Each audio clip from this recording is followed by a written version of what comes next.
5 cold cases solved in 2025. Justice after decades. Welcome to 24H Crimes Archives. In the world of crime, cold cases that linger for decades were once deemed hopeless. But thanks to advanced DNA technology and genetic genealogy, truths buried for years are finally coming to light. In 2025, 5 cases that seemed destined for oblivion were solved, bringing long overdue justice. Let's dive into these haunting stories. 1. Fawn Cox, a heartbreaking truth. On the night of July 26, 1989, 16-year-old Fawn Cox returned home to Kansas City after a late shift at Worlds of Fun amusement park. A well-behaved teen who regularly attended church, Fawn steered clear of trouble. Exhausted from work, she went straight to bed. The next morning, her sister Felisa heard Fawn's alarm clock ringing incessantly, but noticed she didn't turn it off. Worried, Felisa entered her room and was horrified to find Fawn dead. She'd been attacked and strangled, her body lying motionless on the bed.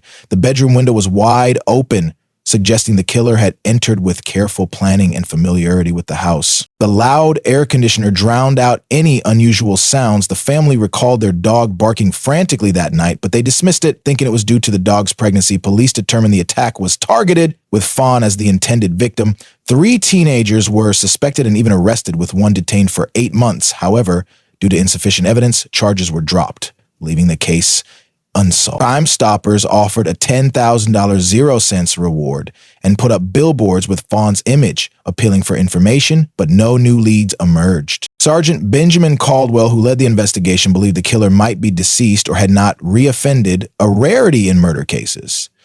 The case remained cold for 31 years, haunting Fawn's family. Determined, they raised funds to support advanced DNA testing, believing technology could deliver justice. Fawn's mother, Beverly, frequently shared her grief, hoping to keep the case in the public eye. In 2020, the FBI funded DNA analysis from the crime scene, a cost too high for the local police department. Weeks later, the results were shocking. Donald Cox Jr., Fawn's cousin, was the killer. Cox had died in 2006 from a drug overdose, making justice unattainable. Initially, police withheld Cox's identity since he was deceased, but Fawn's family chose transparency, believing secrecy wouldn't heal their pain. Felisa said closure came, but not as we hoped. The truth is brutal. The revelation that the killer was a family member doubled the family's pain, losing Fawn and being betrayed by kin. They grappled with guilt, wondering if they could have prevented the tragedy. The case highlights DNA technology's power to unravel mysteries, but also shows that the truth can be more bitter than uncertainty. Though no trial occurred, the family found some solace in knowing the killer's identity. They held a memorial for Fawn, remembering her as a vibrant girl who loved her family. This case reminds us that justice, even when delayed, doesn't always bring relief, but it allows families to move forward carrying scars that never fully heal. 2. Margaret Peggy Beck, the oldest cold case. In August 1963, 16-year-old Margaret Peggy Beck was brutally murdered at the Flying G Ranch Girl Scout camp in Colorado, where she worked as a counselor. On the night of August 18, her tent mate, Claudia Schride, fell ill and slept in the infirmary, leaving Peggy alone in their tent.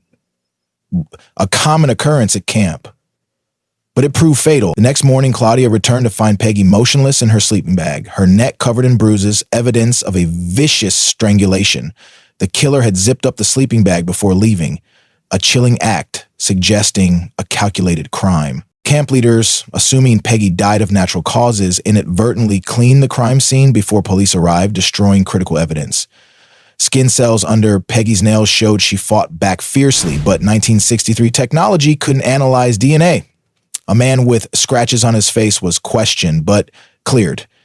Another suspect, James Sherbandi, a convicted murderer, was also ruled out. Anonymous confessions surfaced, but proved false, dimming hopes for justice. Peggy's parents passed away without knowing who stole their daughter's future. The case remained cold for decades, a lingering pain for Peggy's 3 sisters. In 2007, advanced DNA technology allowed a suspect profile to be created from the skin cells, but it matched no one in CODIS. Hope seemed lost until 2019, when genetic genealogy provided a breakthrough. A complete DNA profile led police to a family, in Edgewater, Colorado. In 2020, after analyzing DNA from family members, police identified James Raymond Taylor, about 20 at the time of the crime, as the killer. Taylor, a TV and radio repairman, was an amateur radio operator familiar with the camp's terrain. Police believe he targeted Peggy when he saw her alone, seizing the opportunity. Taylor's reclusive nature and minimal social ties made tracking him difficult. However, Taylor vanished in 1976 in Las Vegas, and it's unclear if he's alive or dead. Sheriff Jeff Schrader declared, "We won't stop until we handcuff Taylor." An arrest warrant was issued, and the search continues, hoping for even a small lead. Peggy's sisters, though pained by reopened wounds, expressed relief at knowing the killer's identity. They wrote, "Peggy was a vibrant girl who loved her family, will always cherish her memory." Spanning 56 years, this case is the oldest solved through genetic genealogy. Yet justice remains incomplete without the killer's capture. Peggy's family holds memorials, sharing her story to raise safety awareness for summer camps. The case underscores investigators' persistence in science, power, but also reminds us that justice is sometimes only partial closure. 3. Christine Jessup, a case that shocked Canada. On October 3, 1984, 9-year-old Christine Jessup was abducted from her home in Queensville, near Toronto. Her mother and brother Kenny were visiting her father Bob in jail, leaving Christine alone. When they returned, she was gone. The community launched a desperate search, but hope faded on New Year's Eve when Christine's body was found 31 miles away. She'd been brutally attacked and stabbed, devastating her family and shocking Canada. In 1985, police arrested Guy Paul Morin, a neighbor, charging him with murder. The controversial trial was overturned once and dragged on with appeals. In 1992, Morin was convicted and sentenced to life, but 18 months later, DNA evidence proved his innocence. Released and awarded $1,250,000, 0 cents in compensation. Morin's case became a stark lesson in investigative errors. The task force interviewed over 300 people, comparing DNA to semen from the scene, but found no matches. By 1998, the case went cold, leaving the Jessups in despair.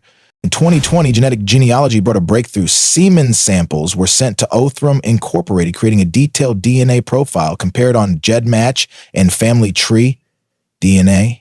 It led police after 6 months to Calvin Hoover, 28 at the time of the crime. Shockingly, Hoover was a close family friend.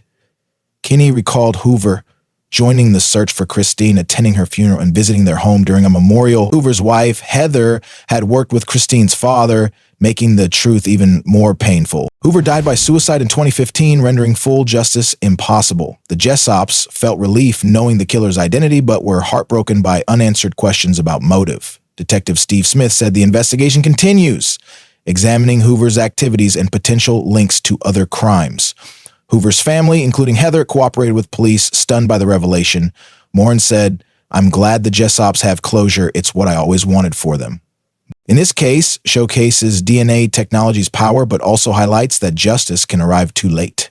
The Jessups hold memorials for Christine, sharing her story to raise child safety awareness. Bob Jessup said, "I don't remember Hoover well, but knowing the truth eases some torment." Though the killer faced no trial, closure helps the family move forward, despite the enduring pain of loss. Christine's case is not just about justice, but also about a family's resilience in the face of tragedy.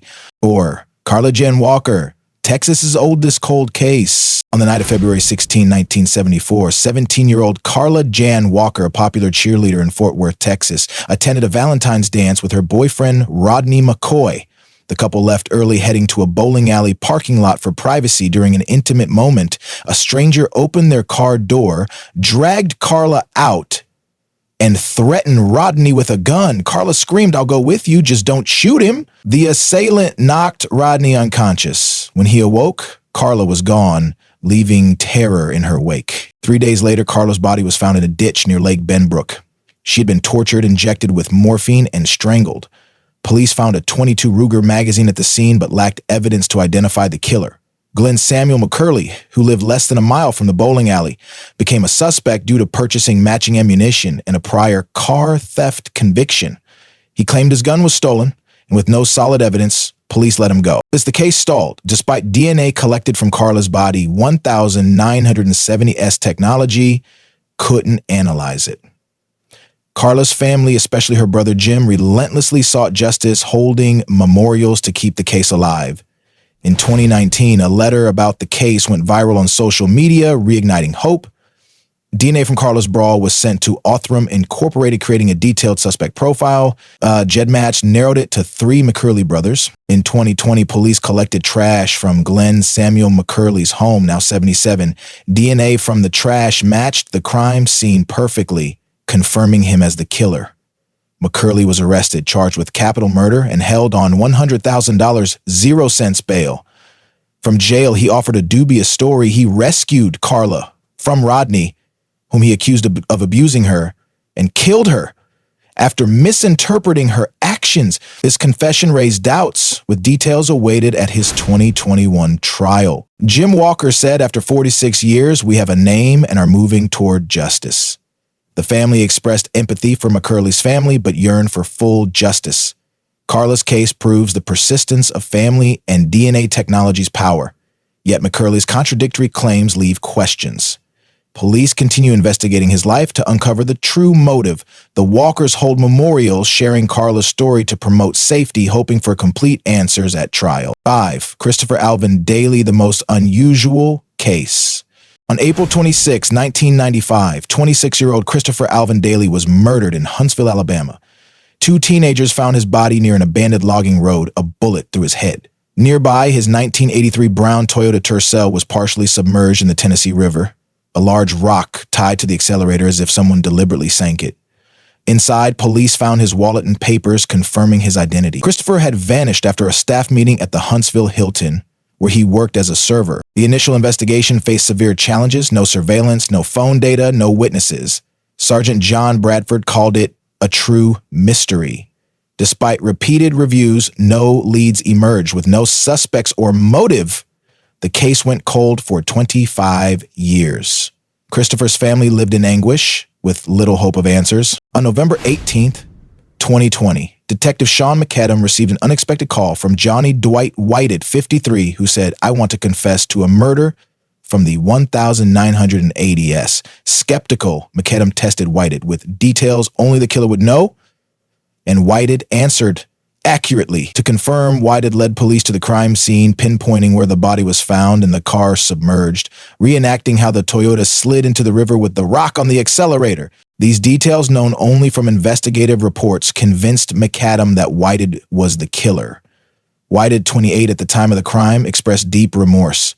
Diagnosed with possible stage 4 lung cancer, he confessed to unburden his soul after decades.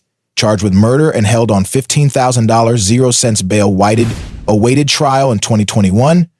Shockingly, he didn't know Christopher, having met him only moments before the killing. The motive remains vague. Whited cited mental state, but offered no clear explanation. Whited's drug criminal history, including an arrest for drug paraphernalia possession 3 weeks after the murder, led police to suspect a drug connection, but no evidence confirmed this. Christopher's family, after 25 years, finally found closure. McAdam noted Whited wanted to comfort the family, but his apology, "I'm sorry and wish it didn't happen," couldn't erase their pain. This case shows an unexpected confession can crack a mystery, but it leaves lingering questions about the true reason for such a cruel act. These 5 cold cases were solved through DNA technology and the persistence of police and victims' families. From Fawn Cox to Christopher Daly, each case is a journey toward justice, though not always complete. Deceased perpetrators, unclear motives, or painful truths make closure bittersweet. Yet, these breakthroughs offer hope that other crimes will be solved, providing solace to families waiting decades